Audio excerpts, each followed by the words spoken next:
मैं चारुलता दोषी थाना से। मैं गुरु पूर्णिमा के दिन के बाद दूसरे दिन मंदिर में गई थी शाम को। कोई नहीं था, पुजारी जी अकेले थे। मैं माँ के मुंह देख रही थी तो पूरा स्किन कलर और गुलाबी गुलाबी गाल दिख रहे थे। मेरी आँख में पानी आ गया। मैं उधर ही थोड़ी देर बैठ गई। मैं सोच रही थी कि मुझे खाली इतना ही दिख रहा है तो मेरा इतना ये हाल है। गुरु जी ने साक्षात दर्शन किए होंगे तो क्या उनको अनुभव हुआ होगा। जय जय गुरुदेव। बोलो माता। जय जय गुरुदेव। आपके चरणों में अनंत कोटि बार प्रणाम। पहले तो गुरुदेव मैं क्षमा मांगती हूँ। मैं आपके सामने कुर्सी पे बैठती हूँ, मुझे बहुत तकलीफ होती है। मेरी कोई औकात नहीं आपके सामने कुर्सी पे बैठने की, लेकिन मैं मजबूर इसलिए बैठ जाती हूँ। मैं अयोध्या के बारे में बताना चाहती हूँ। मैं जब अयोध्या में आई थी ना, मेरी बहुत बुरी तरह से तबीयत खराब हो गई थी। इतनी कि मेरे L3, 4, 5 की सारी नसें बाहर निकल चुकी थी और मैं पूरा बिस्तर पे थी। वहाँ पे मैंने लोकल डॉक्टर को बुलाया था। उन्होंने सीधा हाथ ऊपर उठा लिया कि इसका यहाँ कोई ट्रीटमेंट नहीं, आपको अभी के अभी बड़े सिटी हॉस्पिटल में जाना पड़ेगा, या तो कोई भी बड़े हॉस्पिटल में जाना पड़ेगा। हम कोई यहाँ इलाज ही नहीं कर सकते। मैं इतनी हालत मेरी ख़राब थी कि मैं आधा इंच भी नहीं हिल पाती थी, ना लेफ़्ट ना राइट। फिर मैंने जैसे तैसे मुंबई हमारे फिजिशियन डॉक्टर को फ़ोन किया। उन्होंने कुछ इंजेक्शन बोले उन डॉक्टर से, तो डेली सुबह शाम मुझे वो लोकल डॉक्टर आके इंजेक्शन मारते थे। और जो 2-3 औरतें थी ऐसी जो बोलते ना घी आग में घी का काम करे, ऐसी थी। किसी का नाम नहीं लेना चाहूँगी मैं, कि यहाँ तक आई क्या फ़ायदा हुआ। तो बोली पहले तो मैं यहाँ फ़ायदे के लिए नहीं आई हूँ। अगर यहाँ कि मेरी इतनी हालत ख़राब है तो ये मेरा कर्म ख़राब है। मेरा कर्म इतना ख़राब है कि यहाँ आने के बाद मेरी तबीयत ख़राब होगी, और यहाँ आके मैं रह रही हूँ। ये मेरे गुरु की शक्ति जो मैं बर्दाश्त कर रही हूँ।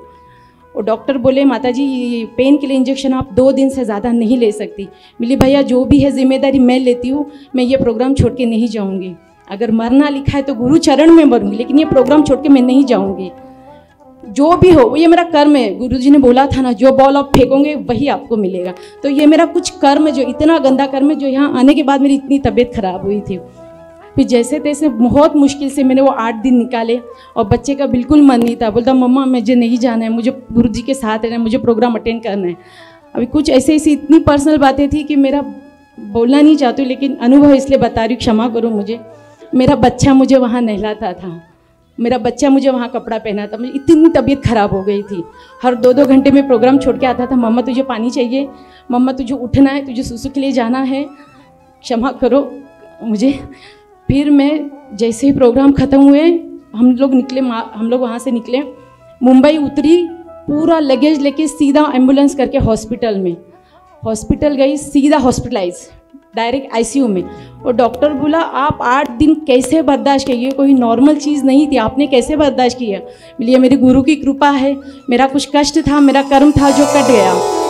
और फिर गुरु ने मैयर में लास्ट नवरात्रि में मैयर में बोला था कि जितना हो सके ऑपरेशन टालो, और फिर भी अगर करने की नौबत आए तो गुरु ने कुछ चीज़ें उसमें बताई थी 9 ग्रहों के बारे में, तो वो सब मैंने की। और मेरा बेटा जाके बाहर से मेहंदी लेके आया, मुझे उसने हॉस्पिटल में मेहंदी लगाई, पूरे हाथों में पैरों में। बोला मम्मा तुझे कुछ नहीं होगा, मम्मा तुझे कुछ नहीं होगा। और मैंने मैसेज भी किया था गुरुदेव मुझे मार्गदर्शन करो, मुझे बहुत डर लग रहा है। ऑपरेशन थिएटर में मुझे लेके गए। गुरुजी ने बोला था राहु काल टालना है आपको। राहु काल टाल के माँ बेटे ने थोड़ा टाइम पास किया, डॉक्टर लोग के साथ ऐसा करके राहु काल टाल दिया, और मैं अंदर चली गई। मुझे नहीं पता था बाहर क्या हो रहा है, मैं अंदर चली गई। बाद में वो सिस्टर और जो हेड सिस्टर थी वो बोल रही थी आपका बेटा 2-2.5 घंटे बाहर बैठ के जाप कर रहा है ऑपरेशन थिएटर के बाहर। मुझे कुछ नहीं मालूम क्या हुआ। फिर वो नर्स से देखा नहीं गया, वो बच्चे को बोली बेटा जा तू रूम में जा। फिर वो रूम में आया, नीचे ज़मीन पे उसने आसन बिछा के 2.5 घंटे से जाप कर रहे हैं, मम्मी को कुछ ना हो कुछ ना। फिर ऑपरेशन 3, 4, 5 3 डिस्क पूरी नसें बाहर निकल चुकी थी। सब बोल रहे थे कोई छोटा मोटा ऑपरेशन है, बहुत बड़ा ऑपरेशन है। बहुत डर लग रहा था, बहुत डर लग रहा था।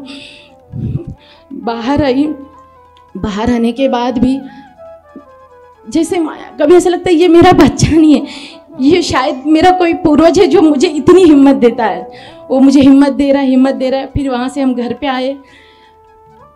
आई घर पे मंदिर में क्षमा मांगी, गुरुदेव से क्षमा मांगी कि माँ बस सहनशीलता दे और कुछ नहीं चाहिए। गुरुदेव से क्षमा मांगी, गुरुदेव मेरे कर्म के लिए मुझे क्षमा करो, बस सहनशीलता दे, मुझे कुछ नहीं चाहिए गुरुदेव, कुछ नहीं चाहिए, और मुझे क्षमा करो गुरुदेव। अभी वापस बोल रही हूँ, मुझे नहीं अच्छा लगता कुर्सी पे बैठना, लेकिन मैं मजबूर हूँ,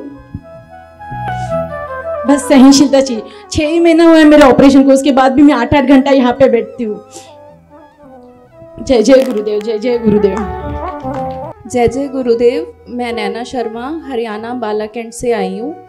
गुरुदेव मेरी मम्मी के पेट में ना पता नहीं क्या प्रॉब्लम है जो ना कभी टेस्ट में आई है। बस मैं हर बार नए नए डॉक्टर पे जाती रहती हूँ, टेस्ट करवाती रहती हूँ, लेकिन कभी कोई आराम नहीं मिला उन्हें। वो कहती हैं कि जो नेवल से नीचे एब्डोमिनल स्टमक है उसकी नसों में कुछ घूमता रहता है।